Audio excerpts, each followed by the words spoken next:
কোটি দরুদ এবং সালামের নজরানা পেশ করছি। সেজন্য ওই মহান রব্বুল আলামিনের দরবারে শুকরিয়াতে সবাই আখিবার উচ্চাওয়াজ বলুন আলহামদুলিল্লাহ। মেরা হাজরিন, গত শনিবারে আমরা মুসলিম মিল্লাতের ঐতিহ্য সুন্নাতুল আবিকুম ইব্রাহিম আলাইহিস সালাম, হযরত ইব্রাহিম আলাইহিস সালামের সুন্নাত মোতাবেক, আদর্শ মোতাবেক মুসলিম মিল্লাত সকলে আমরা কুরবানি আদায় করেছি। কুরবানির পরে আজকে আমরা পবিত্র মাহে জিলহজ শরীফের দ্বিতীয় জুমার নামাজ আদায় করার জন্য সমবেত হয়েছি। প্রিয় হাজরিন, এই কুরবানি আমরা সকলে আদায় করেছি। যার উপর নেশাব পরিমাণ সম্পদ রয়েছে তার উপর কুরবানি ওয়াজিব ছিল, আমরা আদায় করেছি। কিন্তু এই কুরবানি থেকে আমরা কি কি শিক্ষা গ্রহণ করলাম, এই কুরবানি থেকে আমরা কি শিখেছি, এই কুরবানি আমাদেরকে কি শিক্ষা দিয়েছে, ওই সম্পর্কে আজকে কুরআন এবং হাদিসের আলোকে কিছু আলোচনা করব। আল্লাহ তাআলা আমি গুনাহগার সহ আমার প্রাণপ্রিয় সকল মুসলিম গ্রাম যারা সাবর করছেন প্রত্যেককে বুঝে আমল করার তৌফিক দান করুন সকল, আমিন। আল্লাহ তাআলা যুগে যুগে 1,24,000 আম্বিয়া কিরাম দুনিয়ার জমিনের মধ্যে প্রেরণ করেছেন। 2,24,000 মতন করে 3,34,000 নবী ও রাসূল দুনিয়ার জমিনের মধ্যে প্রেরণ করেছেন। তারা তাদের নির্দিষ্ট নবুয়তের দায়িত্ব নিয়ে এসেছেন। নির্দিষ্ট সময় হওয়ার পরে, শেষ হওয়ার পরে তাদের দায়িত্ব পালন করে আল্লাহ তাদেরকে আবার তুলে নিয়েছেন।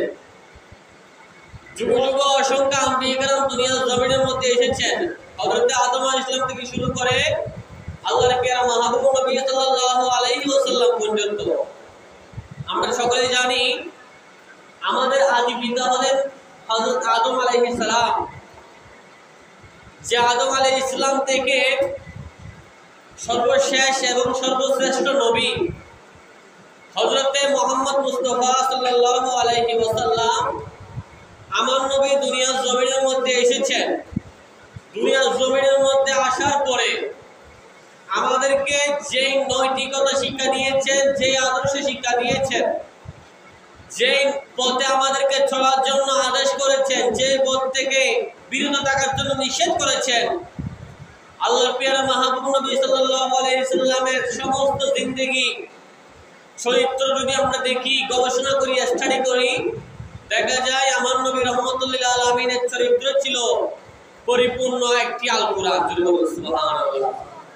হযরত আয়েশা সিদ্দিকা রাদিয়াল্লাহু তাআলা আনহাকে কিছু সাহাবী জিজ্ঞেস করলেন, ওগো আয়েশা সিদ্দিকা, আমার নবীজি রাহমাতুল লিল আলামিনের চরিত্র কেমন, নবীজির নম্রতা কেমন, নবীজির স্বভাব কেমন, নবীজির আচরণ কেমন, আমার নবীর চরিত্র কেমন, যে নবীকে খুলুকে আজিম বলা হয়। হযরত আয়েশা সিদ্দিকা ওই সাহাবীকে বললেন, ও সাহাবারা, তোমরা কি কুরআন পড়ো নাই?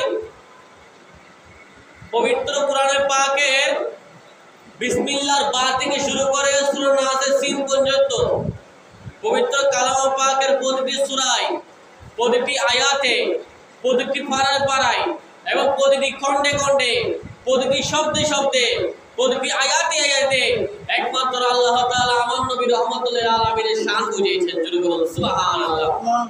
নবীজির চরিত্র হচ্ছে আল কুরআন। সেজন্য আয়েশা সিদ্দিকা বলেছেন, ওগো সাহাবারা, তোমরা কি কুরআন পড়ো নাই? ওই কুরআন হচ্ছে আমার নবীজির চরিত্র।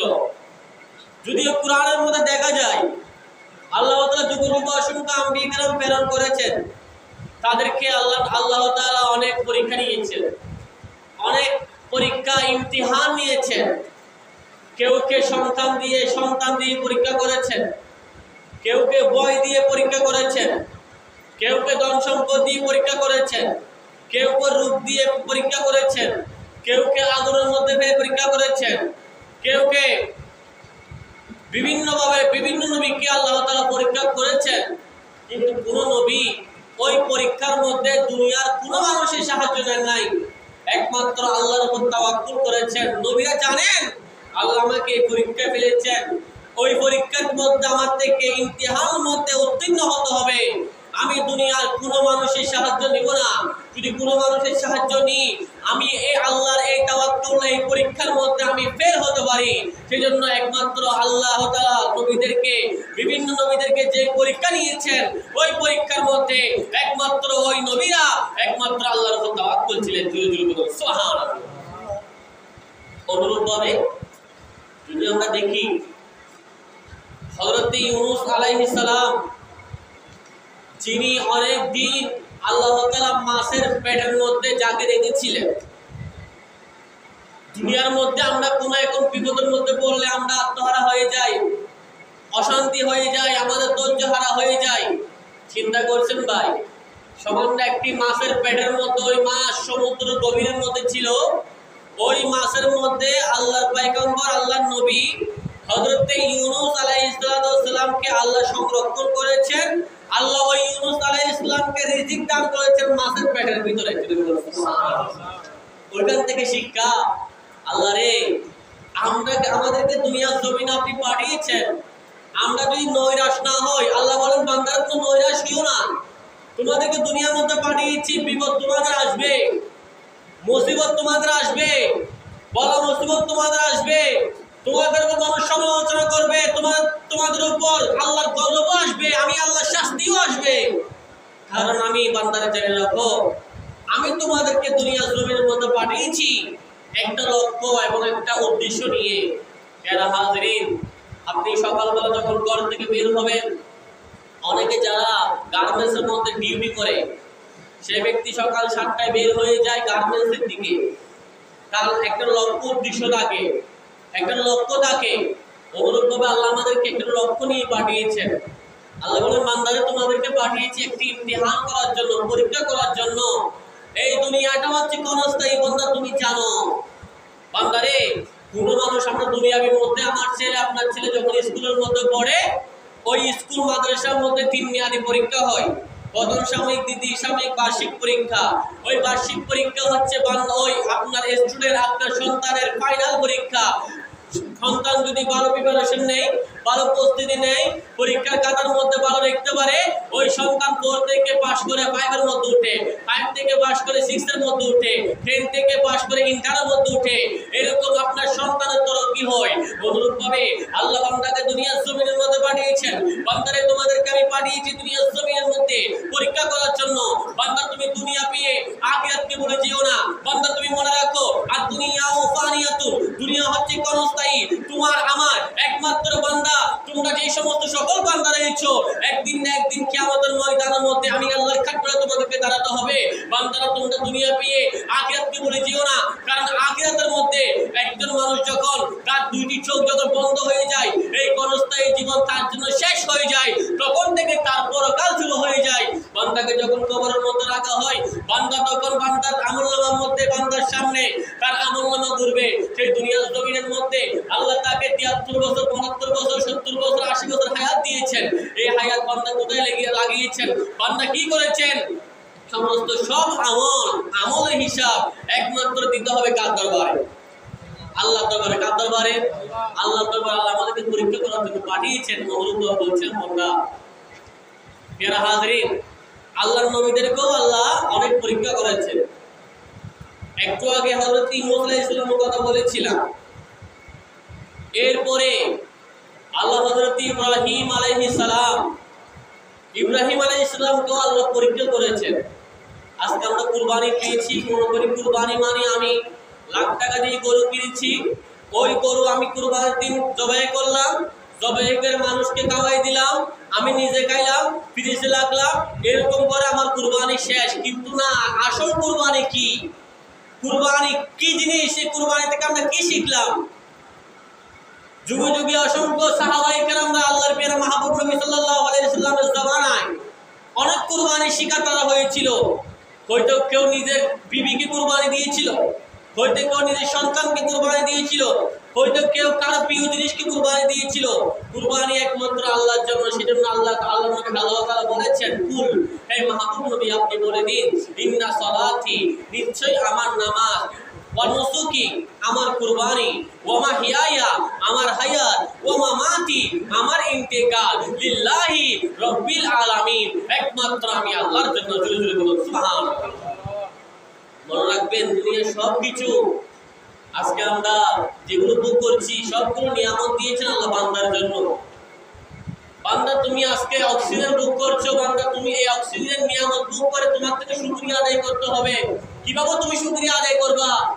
যখন মসজিদের মিম্বর থেকে 5 ওয়াক্ত 5 বার আযান করে তোমার কানে যাবে, বান্দা তুমি দৌড়ে দৌড়ে মসজিদের মধ্যে চলে আসো। আল্লাহ বলেন নিয়ামতের শুকরিয়া আদায় করতে হবে। আল্লাহ বলেন, বান্দা তুমি যদি আমাকে স্মরণ করো, ফাযকুরুনি আযকুরকুম, আমি আল্লাহও তোমাকে স্মরণ করব। সুবহানাল্লাহ। আল্লাহ বলেছেন, বান্দা তুমি যদি আমাকে স্মরণ করো, আমিও তোমাকে স্মরণ করব। দ্বিতীয় পারার দ্বিতীয় পৃষ্ঠার মধ্যে আল্লাহ তাআলা কত সুন্দর একটি কুরবানি। কুরবান থেকে শিক্ষা কি? দুনিয়ার জমিনের মধ্যে আমরা এসেছি, আমাদের উপর অনেক বিপদ আসবে, অনেক বলা মুসিবত আসবে। এগুলো আল্লাহ পবিত্র কালামে পাকের মধ্যে বলে দিয়েছেন। আল্লাহ বলেছেন, বান্দারা শুনো শুনো শুনো, দুনিয়ার জমিনের মধ্যে তোমরা যদি থাকো, তোমাদেরকে অনেক বিপদের সম্মুখীন হতে হবে। আমি কাউকে পরীক্ষা করব সন্তান দিয়ে, কাউকে পরীক্ষা করব সন্তান না দিয়ে, কাউকে পরীক্ষা করব ধন সম্পদ দিয়ে, কাউকে পরীক্ষা করব ধন সম্পদ না দিয়ে, কাউকে পরীক্ষা করব বিলের মধ্যে চাষের মধ্যে ফসল দিয়ে, আমি কাউকে পরীক্ষা করব ফসল না দিয়ে। বান্দা তোমরা যদি ওই মুহূর্তের মধ্যে ধৈর্য ধারণ করতে পারো, সবর ধারণ করতে পারো, বিপদের মধ্যে ধৈর্য ধারণ করতে পারো, বান্দা মনে রাখো, ইন্নাল্লাহা মাআস সাবিরিন, আল্লাহ তাআলা ধৈর্যকারীদের সাথে এবং ধৈর্য সবর ধারণকারীদের সাথে আল্লাহ তাআলা আছেন। জোরে বলুন সুবহানাল্লাহ। মনে রাখবেন, আল্লাহ বলেছেন, ফাযকুরুনি আযকুরকুম, বান্দারে তোমরা যদি আমি আল্লাহকে স্মরণ করো, মনে রাখো আমি তোমাদেরকে ভুলে যাব না, আমি আল্লাহ তোমাদেরকে স্মরণ করব। ওয়াশকুরুলি ওয়ালা তাকফুরুন, তোমরা আমার শুকরিয়া আদায় করো, আমার নিয়ামতের শুকরিয়া আদায় করো। ওয়ালা তাকফুরুন, তোমরা এর অস্বীকার করো না, কারণ নিয়ামত দিয়েছি তোমাদের জন্য, আসমান সৃষ্টি করেছি তোমাদের জন্য, তোমার যে বাতাস দান করেছেন বান্দার জন্য, বান্দা ওই বাতাস থেকে অক্সিজেন নেয়। সমগ্র কুল কায়নাতের বান্দার মাথার চুল থেকে শুরু করে পায়ের নখ পর্যন্ত সমগ্র সবকিছু নিয়ামত কার? জুলুম কার? আল্লাহর কার? আল্লাহ বলেছেন, তোমরা নিয়ামতের শুকরিয়া আদায় করো। নিয়ামতের লাইন শাকারতুম ওয়া লাইন কাফারতুম ইন্না আযাবি লাশাদীদ, যদি তোমরা আমি আল্লাহর নিয়ামতকে অস্বীকার করো, মনে রাখো আল্লাহ তোমাদের জন্য কঠোর শাস্তি রেখেছেন। ইয়াসিনের পর আয়াতের মধ্যে আল্লাহ বলেছেন, আল্লাহ বলেন, তোমরা যদি আমাকে স্মরণ করো, আমি আল্লাহ তোমাদেরকে স্মরণ করব। ইয়া আল্লাহ এরপর আয়াতের মধ্যে বলেন, ইয়া আইয়ুহাল্লাযীনা আমানু, হে ঈমানদাররা, ইস্তাঈনু বিস-সাবরি ওয়াস-সালাহ, আল্লাহ বলেছেন তোমরা যদি আমাকে স্মরণ করো, আমি তোমাদেরকে স্মরণ করব। আল্লাহ বলেছেন, ইয়া আইয়ুহাল্লাযীনা আমানু, হে ঈমানদাররা, তোমরা দুনিয়ার জমিনের মধ্যে যত বিপদ আসবে, যত মুসিবত আসবে, যত বিপদের মধ্যে পড়বে, বান্দা তোমরা যখন বিপদের মধ্যে পড়বে, আল্লাহ বলেছেন, ইস্তাঈনু বিস-সাবরি ওয়াস-সালাহ, একমাত্র ধৈর্য এবং নামাজের মাধ্যমে ওই বিপদ থেকে রেহাই পাওয়ার, মুক্তি পাওয়ার তোমরা আশ্রয় গ্রহণ করো। কারণ আল্লাহ বলেছেন, ইন্নাল্লাহা মাআস সাবিরিন, যদি যারা ধৈর্য ধারণ করে তাদের সাথে আল্লাহ আছেন। কারণ যার সাথে আল্লাহ আছেন তাকে উদ্ধার করবেন আল্লাহ, দুনিয়ার মধ্যে কামিয়াবি করবেন আল্লাহ। আল্লাহ যার সাথে আছেন তার আর কোনো ভয় আছে? তার কোনো ভয় আছে? তার আর কোনো ভয় নাই। সেজন্য আল্লাহ বলেছেন, বান্দারে তুমি বিপদের মধ্যে পড়ে গিয়েছো, ধৈর্য হারা হইও না। ইস্তাঈনু বিস-সাবরি ওয়াস-সালাহ, ধৈর্য এবং নামাজের মাধ্যমে তুমি কি চাও? আমি আল্লাহর কাছে সাহায্য প্রার্থনা করো। আল্লাহ বলেছেন, ইন্নাল্লাহা মাআস সাবিরিন, নিশ্চয় আমি আল্লাহ ধৈর্যশীল বান্দাদের সাথে আছি। দ্বিতীয় নম্বরে স্টেপ গেল। এরপর আয়াতের মধ্যে আল্লাহ বলেছেন, ওয়ালা তাকুলু লিমান ইউকতালু ফি সাবিলিল্লাহি আমওয়াত, আল্লাহ বলেছেন, প্রথম নামে বলেছেন তোমরা যদি আমাকে স্মরণ করো, আমি তোমাদের স্মরণ করব। মনে রাখো বান্দারা, তোমরা যদি আমাকে স্মরণ করো, তোমাদের উপর বিপদ আসতে পারে, মুসিবত আসতে পারে, তোমরা কখনো নৈরাশ হবে না। তোমরা যখন কোনো বিপদ হবে, মুসিবত আসবে, তোমরা একমাত্র ধৈর্য এবং নামাজের মাধ্যমে আমি আল্লাহর কাছে সাহায্য চাইবে। যদি তোমরা এই দুইটা জিনিসের মাধ্যমে আমি আল্লাহর কাছে সাহায্য প্রার্থনা করো, আমি আল্লাহর কাছে সাহায্য যেতে পারো, মনে রাখো বান্দা আমি তোমাদের সাথে আছি। মনে রাখো যারা আল্লাহ ওয়ালা বান্দা হয়ে যাবেন, আল্লাহ বলেছেন ওয়ালা তাকুলু লিমান ইয়াকতালু ফি সাবিলিল্লাহি আমওয়াত। যখন আল্লাহকে অনুসরণ করবেন, দুনিয়ার মধ্যে অনেক মানুষ আপনার সাথে শত্রুতামি করবে, কারণ ভালো মানুষ আপনি দুনিয়ার জমির মধ্যে সৎভাবে হালালভাবে চলতে যান, অনেক কঠিন। অনেক মানুষ আপনাকে পছন্দ করবে, শুধু পছন্দ করবে। এরা হাতে মনে রাখবেন, দুনিয়ার মধ্যে যে ভালো কথা বলে, সত্যি কথা বলে, সৎ কথা বলে, তাকে মানুষ ঘৃণা করে, পছন্দ করে না। কারণ সে ব্যক্তি জানে আসিদকু ইউনজি, সত্য সবসময় মুক্তি দেয়, ওয়াল কিযবু ইউহলিক, মিথ্যা সবসময় ধ্বংস করে। দুনিয়ার মধ্যে কোনো মানুষ ভালোভাবে চলতে গেলে তার উপর অনেক শত্রু আসে। আল্লাহ বলেছেন এরা হাজির মনে রাখুন, তাহলে তুমি যদি আমাকে স্মরণ করো, আমি আল্লাহ তোমাকে স্মরণ করব। আমাকে স্মরণ করতে গিয়ে তুমি বিপদের মধ্যে পড়বে, মুসিবতের মধ্যে পড়বে। বান্দারে তুমি দুনিয়ার মধ্যে কোনো সাহারা নিও না, কোনো মানুষের হেল্প নিও না। বান্দা তুমি যখন মুসিবতের মধ্যে পড়বে, মসজিদের মধ্যে এসে তুমি নামাজের জায়গার মধ্যে সিজদায় পড়ে যাও, নামাজের মাধ্যমে তুমি সাহায্য চাও, ধৈর্যের মাধ্যমে সাহায্য চাও। যদি তুমি নামাজ এবং ধৈর্যের মাধ্যমে আমি আল্লাহর কাছে সাহায্য যেতে পারো, বান্দা মনে রাখো আমি তোমাকে কথা দিলাম, আমি একমাত্র ধৈর্যশীল বান্দার সাথে আছি। ওই মুসিবতের মধ্যে বান্দা তুমি যদি মারা যাও, ধৈর্য ধারণ করতে করতে যদি তুমি মারা যাও, বান্দা মনে রাখো ওয়ালা তাকুলু, তোমরা বলিও না লিমান ইউকতালু, যারা তাদেরকে হত্যা করা হয় ফি সাবিলিল্লাহ, আল্লাহর রাস্তার মধ্যে, যাদেরকে আল্লাহর রাস্তার মধ্যে হত্যা করা হয়, আল্লাহর রাস্তার মধ্যে মারা হয়, তোমরা তাদেরকে বলিও না লিমান ইউকতালু ফি সাবিলিল্লাহি আমওয়াত, তোমরা তাদেরকে মৃত বলিও না। আল্লাহ বলেছেন, চিন্তা করুন আমি একটা জিনিসটা আমি কিভাবে বলেছি দেখেন। আল্লাহ বলে তুমি যদি আমাকে স্মরণ করো, আমি তোমাকে স্মরণ করব। তুমি আমাকে স্মরণ করতে গিয়ে বিপদের মধ্যে পড়বা, তাহলে বান্দা তুমি নামাজের ধৈর্যের মাধ্যমে সাহায্য চাও। ওইটার মধ্যে তুমি যদি মারা যাও, আমি আল্লাহ দুনিয়াবাসীকে বলে দিলাম তোমরা তাদেরকে মৃত বলিও না, বাল আহিয়া, বরং তারা জীবিত। সুবহানাল্লাহ, সুবহানাল্লাহ। ওয়ালাকিন লা তাশউরুন, তারা অনুভব করতে পারে না। আল্লাহ বলেছেন মনে রাখো ওয়ালা নাবলুওয়ান্নাকুম বিশাইইন মিনাল খাউফি ওয়াল জুই ওয়া নাকসিন মিনাল আমওয়াল ওয়াল আনফুসি ওয়াস সামারাত ওয়া বাশশিরিস সাবিরিন আল্লাযীনা ইযা আসাবাতুহুম মুসিবা ক্বালু ইন্না লিল্লাহি ওয়া ইন্না ইলাইহি রাজিউন। আল্লাহ বলেছেন তোমরা যখন এই সমস্ত মুসিবতের মধ্যে পড়বে, আমি আল্লাহ তোমাদেরকে পাঁচটা বিষয় দ্বারা পরীক্ষা করব। কয়টা বিষয়? কয়টা বিষয়? পাঁচটা।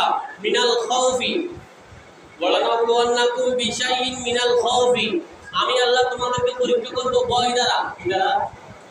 ওয়াল জুই, প্রতিদান দ্বারা, ওয়া নাকসিন মিনাল আমওয়াল, ধন সম্পদের ক্ষতি দ্বারা, কি দ্বারা? এখন মানুষ যে লাখ লাখ টাকা ইনকাম করে, তার থেকে যদি 1 কোটি টাকা সে যদি মারিয়ে ফেলে, তার কথা শেষ নাই, ঠিক না? ঠিক না? ধন সম্পদ আছে, আল্লাহ বলেছেন তোমাদেরকে যেটা দিয়েছি আমি ওটা দ্বারা পরীক্ষা করব। ধন সম্পদ দিয়েছি, ধন সম্পদ তোমার, মনে রাখো ধন সম্পদ দ্বারা তোমাকে পরীক্ষা করব। সন্তান দিয়েছি, সন্তান নিয়ে তুমি গৌরব করো, সন্তান নিয়ে তুমি বাহাদুরি দেখাও, ওই সন্তান দিয়ে ওই সন্তানের উপর তোমাকে পরীক্ষা করব। ওয়াল আমওয়াল ওয়ালানাবলুওয়ান্নাকুম বিশাইইন মিনাল খাউফি ওয়াল জুই ওয়া নাকসিন মিনাল আমওয়াল ওয়াল আনফুসি ওয়াস সামারাত, এবং তোমাদেরকে আমি যে ফসল দিয়েছি জমিনের মধ্যে, ওই ফসল দ্বারা তোমাদেরকে পরীক্ষা করব। বান্দা মনে রাখো, তাহলে তুমি সন্তান পেয়েছো, তোমার সন্তান বড় হয়ে গিয়েছে, মানুষের উপর জুলুম করে, তুমি ওই সন্তান দিয়ে কখনো তুমি সফল হতে পারবে না। বান্দা তোমাকে সন্তান দিয়েছি, তুমি ওই সন্তান পেয়ে গৌরব করো, ওই সন্তান নিয়ে তুমি বাহাদুরি করো। তোমার সন্তান যদি মানুষের উপর অত্যাচার করে, ওই তোমার সন্তান যদি মানুষের উপর জুলুম করে, তোমার সন্তান যদি মানুষের ক্ষতি করে, ওই সন্তানের দ্বারা বান্দা তুমি কখনো লাভবান হতে পারবে না। হইতে পেয়ারা হাজ না আসলে বা বান্দারে তোমাকে আমি সন্তান না দিয়ে পরীক্ষা করবো। অনেক মানুষ আছে না ভাই, বিবাহ হয়ে আজকে 10 বছর, 25 বছর, 20 বছর, 16 বছর, এখনো তার সন্তান হয়। এই আল্লাহ আয়াতের মতো বলেছেন, আল্লাহ বলেছেন তোমাকে সন্তান না দিয়ে পরীক্ষা করবো, এটাও তোমার জন্য পরীক্ষা। যারা সন্তান দিছে ওটাও পরীক্ষা, যাকে সন্তান দেয় নাই ওইটাই পরীক্ষা। তাহলে সব দিকে একমাত্র বলতে হবে আলহামদুলিল্লাহ। আল্লাহ তুমি আমাকে দিয়েছো তাই আলহামদুলিল্লাহ, আল্লাহ তুমি আমাকে দাও নাই তাও আলহামদুলিল্লাহ। কারণ আল্লাহ বলেছেন আল্লাহ সন্তান দিয়েও পরীক্ষা করবেন, না দিয়েও পরীক্ষা করবেন। আল্লাহ বলেছেন এই 5টা জিনিসের দ্বারা তোমাদেরকে পরীক্ষা করব। যখন মুমিন বান্দার উপর যখন বিপদ এবং মুসিবত আসবে, ওয়াইজা আসাবাতুহুম মুসিবা ক্বালু ইন্না লিল্লাহি ওয়া ইন্না ইলাইহি রাজিউন।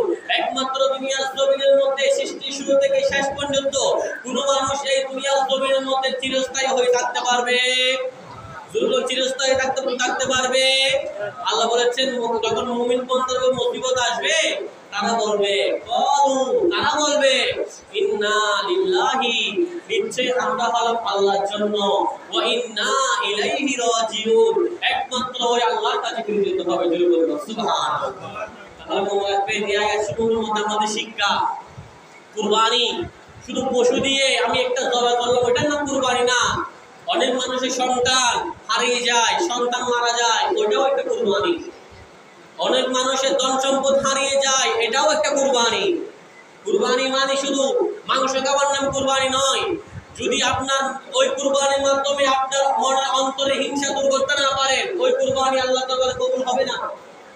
যদি কুরবানির মাধ্যমে আপনার অহংকারকে আপনি কুরবানি করতে না পারেন, ওই কুরবানির মাধ্যমে আল্লাহ আপনাকে কবুল করবে না। কারণ কুরবানি, আসল কুরবানি হচ্ছে আপনার অন্তরের মধ্যে নাপাকি কুরবানি করতে হবে, আপনার অন্তরের মধ্যে অহংকারকে কুরবানি করতে হবে, আপনার অন্তরের মধ্যে হিংসাকে কুরবানি করতে হবে, আপনার অন্তরের মধ্যে এবং প্রতিবেশীর যে চিহ্ন করা হয়, সম্পর্ক চিহ্ন করা হয়, আপনার অন্তরের মধ্যে যে অভ্যাস আছে ওই অভ্যাস কুরবানি করতে হবে। ওইটাই হচ্ছে আসল কুরবানি। যেগুলো ঠিক কিনা? যদি আমরা দেখি আসল কুরবানি কে করেছেন, চিন্তা করুন। হযরত ইব্রাহিম আলাইহিস সালাম স্বপ্ন দেখেছেন। কি দেখেছেন ভাই? কি দেখেছেন? স্বপ্ন দেখেছেন আপন ছেলেকে কুরবানি করতে। আপন ছেলে কি করতে? কুরবানি করতে।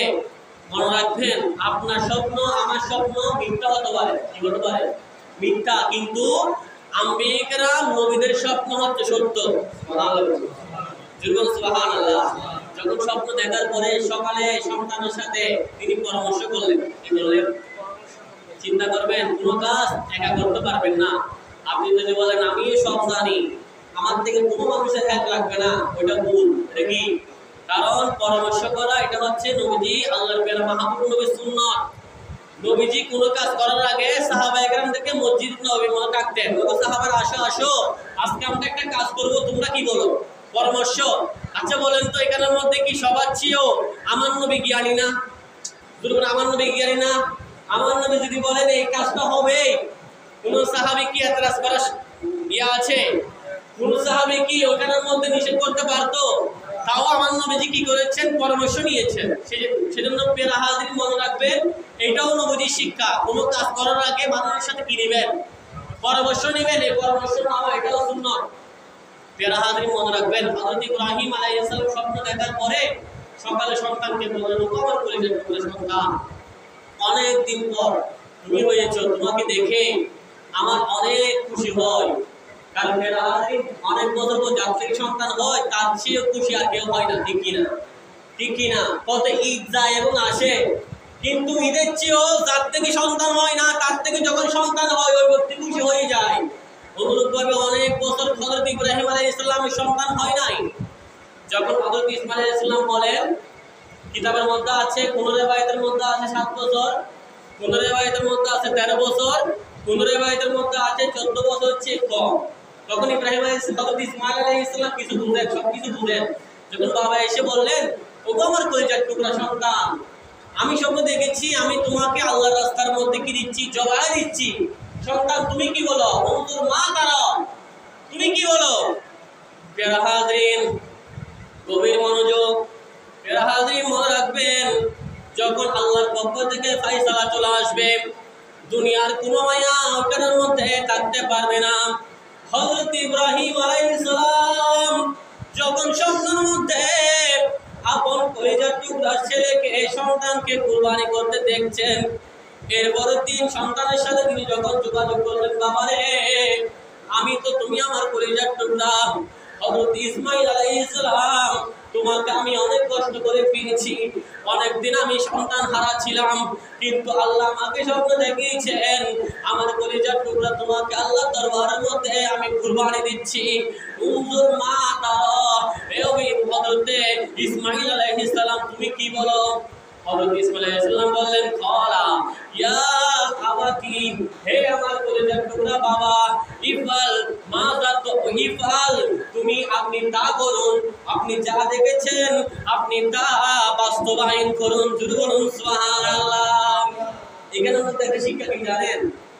পুরুষ বাবা যখন সন্তানকে কোনো উপদেশ দেয়, ভালো উপদেশ, ওটা গ্রহণ করতে হবে। কিন্তু আজকাল আমাদের ঘরের মধ্যে, আমাদের পরিবারের মধ্যে, সমাজের মধ্যে দেখা যায় সন্তানরা মা বাবার কথা শুনে না, অবাধ্য হয়ে যায়। এখান থেকে একটি শিক্ষা হচ্ছে সন্তানরা পিতা মাতা বাধ্য সন্তান হতে হবে। হযরত ইসমাঈল আলাইহিস সালাম আপনি কেন দেখেছেন, কি জন্য কুরবানি করবেন, কে বলেছেন, কোথায় দেখেছেন, ওটা জিজ্ঞেস করেন নাই। হযরত ইসমাঈল আলাইহিস সালাম বলেন বাবা তুমি যা দেখেছো তা তুমি বাস্তবায়ন করো।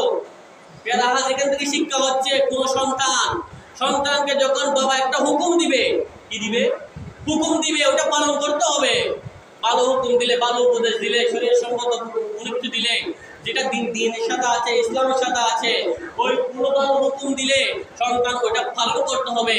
সেজন্য হযরত ইব্রাহিম আলাইহিস সালাম, হযরত ইসমাঈল আলাইহিস সালামের এই কুরবানির মাধ্যমে আমরা এখান থেকে অনেক কিছু শিক্ষা পাই। হযরত ইসমাঈল আলাইহিস সালাম, হযরত ইব্রাহিম আলাইহিস সালাম আপন করে যে সন্তানকে কুরবানি দিয়েছেন। এখানের মতো কুরবানির আসল লক্ষ্য হচ্ছে প্রিয় মানুষকে কুরবানি দেওয়া, প্রিয় জিনিসকে কুরবানি দেওয়া। কিন্তু আমরা এখন দেখি যখন আমাদের ঘরের মধ্যে আমরা যখন কুরবানি দিই, ওই প্রিয় জিনিস আমাদের জন্য রেখে দিই, ঠিক কিনা? ঠিক কিনা? ওই যে প্রিয় জিনিস, ওই প্রিয় জিনিসের বাদ ফকির মিসকিন যেগুলোকে দিলে আল্লাহ খুশি হবেন, রাসূল খুশি হবেন, আপনার উপর রাজি হবেন, ওই সমস্ত প্রিয় জিনিস আমরা দিতে চাই না। আল্লাহ আমাদের প্রত্যেককে বুঝার একটা আমল করতে হবে। সকল আমিন। বলছিলাম সালাতুনিয়া আলাইকুম। প্রিয় হাজির মনে রাখবেন, আল্লাহর নবী রাহমাতুল লিল আলামিন দুনিয়ার জমিনের মধ্যে এসেছেন, আমাদেরকে শরীয়ত শিক্ষা দিয়েছেন নবীজি, তরিকতে শিক্ষা দিয়েছেন। আমার নবী আমাদের জন্য আদর্শ মডেল, আমরা নবীজিকে ফলো করব। সেজন্য আমি বলেছিলাম, আগে বলেছিলাম, মা আয়েশা সিদ্দিকাকে সাহাবায়ে কেরাম জিজ্ঞেস করলেন, ওগো মা আয়েশা সিদ্দিকা, নবীজির চরিত্র কেমন? হযরত মা আয়েশা সিদ্দিকা বললেন, তোমরা কি কোরআন পড়ো নাই? কোরআনই হচ্ছে নবীজির চরিত্র। সুবহানাল্লাহ। পবিত্র কালাম পাকের মধ্যে আপনি যদি দেখেন, অসংখ্য আদর্শ আমাদের জন্য বাস্তবায়ন, আমাদের শিক্ষার রয়েছে। দুনিয়ার মধ্যে সকল মুসিবত, সকল সমস্যার সমাধান আল্লাহ তাআলা কোরআন পাকের মধ্যে দিয়েছেন। শুধু আমাদের একটা লক্ষ্য, আমাদের একটা কাজ, ওইখান থেকে বের করতে হবে। কিন্তু যারা বড় বড় বিজ্ঞানীরা রয়েছে, তারা সবকিছু বের করে কোরআন থেকে, কিন্তু তারা তকদিরের মধ্যে হেদায়েত নাই বিধায় তারা ঈমানদার হতে পারে না, তারা মুশরিক হয়, কাফের হয়, ইহুদি হয়। কিন্তু সবকিছু তারা আল্লাহর নবীর, আল্লাহ 1400 বছর আল্লাহর নবী রাহমাতুল লিল আলামিন, এই কোরআনে পাকে হচ্ছে সমস্ত কোরআন হচ্ছে নবীর চরিত্র আল্লাহ তাআলা, এবং আমার নবী রাহমাতুল লিল আলামিন হচ্ছে খুলুকে আযীম, সকল চরিত্রের অধিকারী। নবীজিকে আল্লাহ তাআলা অসংখ্য মুজিজা দান করেছেন। শুধু মুজিজা সুবত যদি আপনি পান, ওই ব্যক্তিরও অদৃশ্য অনেক ক্ষমতা এসে যায়। সেটা একটা ঘটনা আমি আপনাদেরকে বলবো, তোমার মধ্যে সময় যেহেতু সংক্ষেপ। আল্লাহর প্যারা মাহবুব নবীর একজন কলিজার টুকরা সাহাবী ছিলেন, যার নাম হযরত আনাস বিন মালিক। হযরত আনাস বিন যাকে খাদেমুর রাসূল বলা হয়। সন্তান হওয়ার পরে মা গিয়ে নবীজির দরবারে দিয়ে এসেছেন খেদমত করার জন্য। যে আনাস বিন মালিক 1 বছর 2 বছর না 10 বছর নবীজির দরবারে খেদমত করেছেন। সুবহানাল্লাহ বলুন, সুবহানাল্লাহ। হযরত আনাস বিন মালিক তিনি বলেছেন, একদিন তিনি যখন সকল কিছু নিয়ে তিনি একটি দস্তরখানা খাওয়ার জন্য দস্তরখানা পিছনেটা হচ্ছে নবীজির সুন্নাত। কিন্তু আজকে আমরা এগুলো হারিয়ে ফেলেছি আমাদের যুগ পরিবর্তন হওয়ার কারণে। আমার সন্তান, আপনার সন্তান ডাইনিং টেবিল ছাড়া ভাত খায় না। কিন্তু তৎকালীন যুগের মধ্যে এরকম ডাইনিং টেবিল ছিল না, দস্তরখানা বিছিয়ে আমার নবী রাহমাতুল লিল আলামিন সমস্ত সাহাবায়ে কেরামদেরকে নিয়ে ভাত খেতেন। হযরত আনাস বিন মালিক একদিন ওই দস্তরখানা খাওয়ার পরে আগুনের মধ্যে ফেলে দিলেন। কিসের মধ্যে? গভীর মনোযোগ। কিসের মধ্যে ফেলে দিলেন? খেয়ে ফেলে দিলেন। হযরত আনাস বিন মালিক, সাহাবায়ে কেরামরা আশ্চর্য হয়ে গেলেন, কি হুজুর আমরা আপনার ঘরের মধ্যে খাবার খাইলাম, আপনি এই খাবারের খাবারটা দস্তরখানাটা আগুনের মধ্যে ফেলে দিলেন কেন? প্রিয় হাজরিন, হযরতে আনাস বিন মালিক রাদিয়াল্লাহু তাআলা আনহু ওই কাপড় যখন আগুনের মধ্যে ফেলে দিলেন, আনাস বিন মালিক ওই সাহাবীদেরকে বললেন, ও সাহাবারা শুনো শুনো শুনো, আমি এই দস্তরখানা আগুনের মধ্যে ফেলে দিয়েছি পরিষ্কার হওয়ার জন্য। সুবহানাল্লাহ।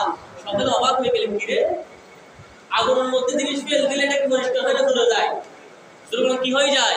পুড়ে যায় আগুনের মধ্যে। আনাস বিন মালিক বললেন, আগুনের মধ্যে থেকে ফেলে দিলেন দস্তরখানা পরিষ্কার হওয়ার জন্য, আগুন জ্বলছে।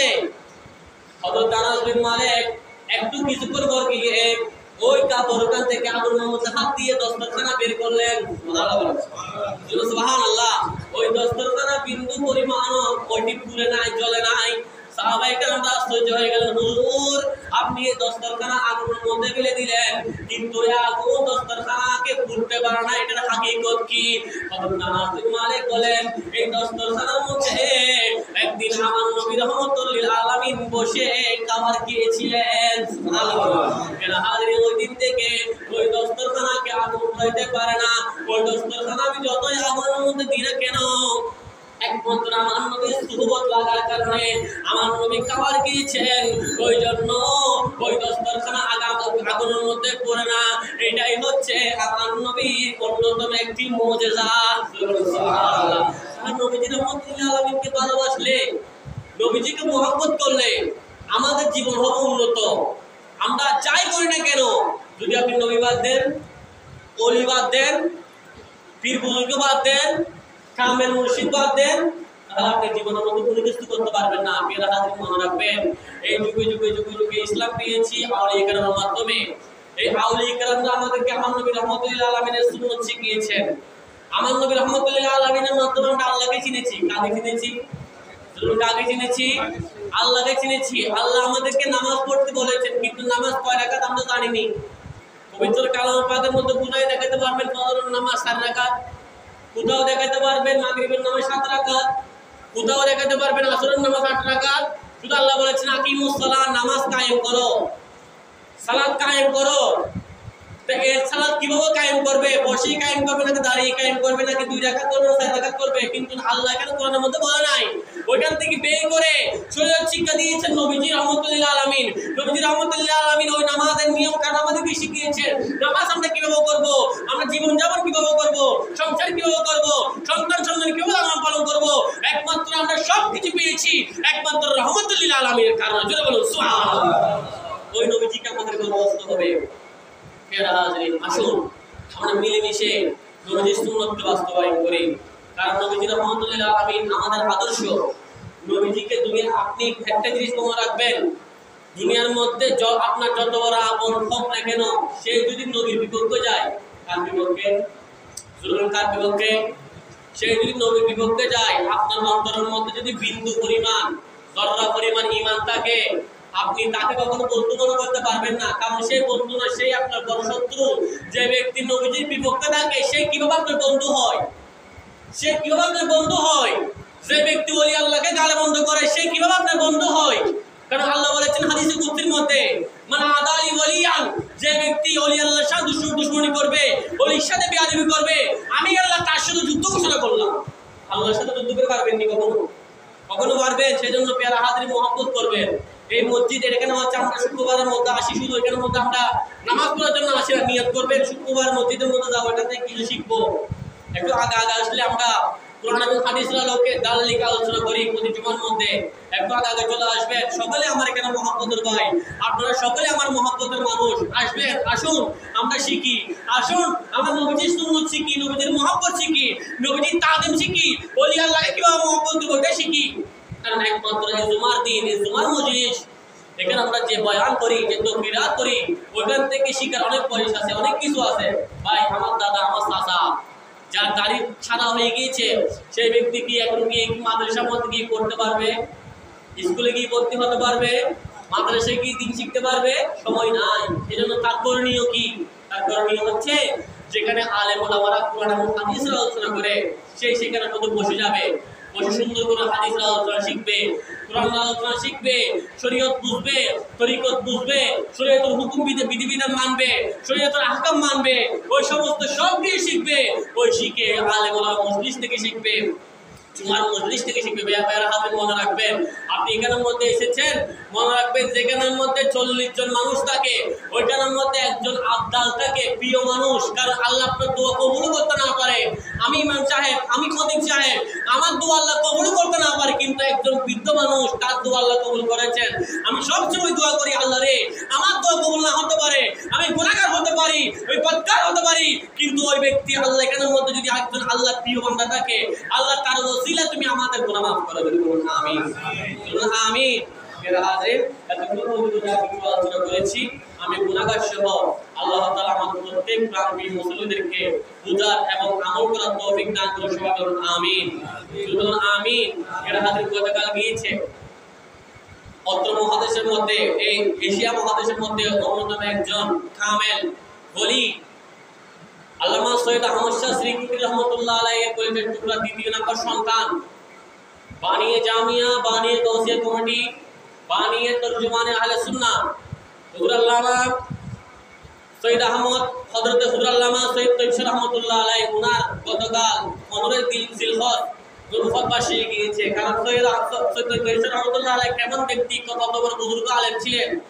উনি একজন মুজাদ্দিদ ছিলেন।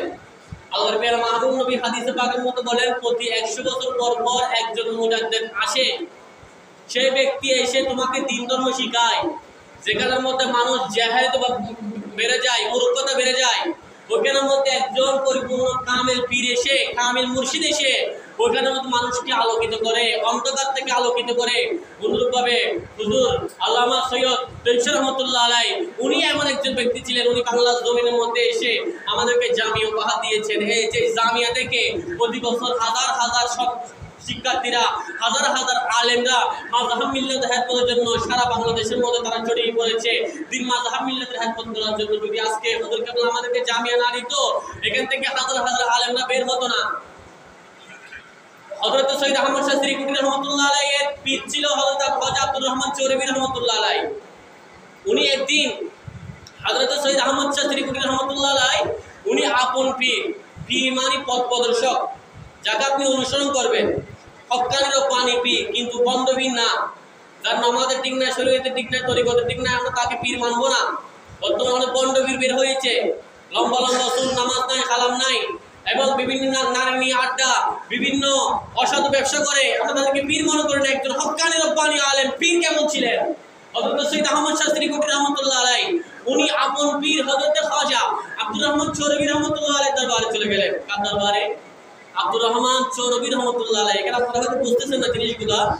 আব্দুর রহমান চৌরবী রহমতুল্লাহ আলাইহির দরবারে যখন গেলেন, আব্দুর রহমান চৌরবী রহমতুল্লাহ আলাইহি ওনার পৃষ্ঠদেশ থেকে ये पाक चीज पे तुम ले लो এরকম করে একটা পৃষ্ঠদেশ থেকে তাকে হযরত সৈয়দ আহমদ শাহ শ্রীকুটি রহমতুল্লাহ আলাইহি পৃষ্ঠদেশের মধ্যে তিনি দিয়ে দিলেন। যেরকম ভাবে হযরত হযরত গৌস পাক রাদিয়াল্লাহু তাআলার মাধ্যমে মহিউদ্দিন আরবি হয়েছে, এরকম ভাবে আওলাদ রাসূল সিলসিলার মাধ্যমে দুনিয়ার জমিনের মধ্যে সৈয়দ আহমদ শাহ শ্রীকুটি রহমতুল্লাহ আলাইহি কলিজার টুকরা সন্তান হযরত সৈয়দ তৈয়ব রহমতুল্লাহ আলাইহি দুনিয়া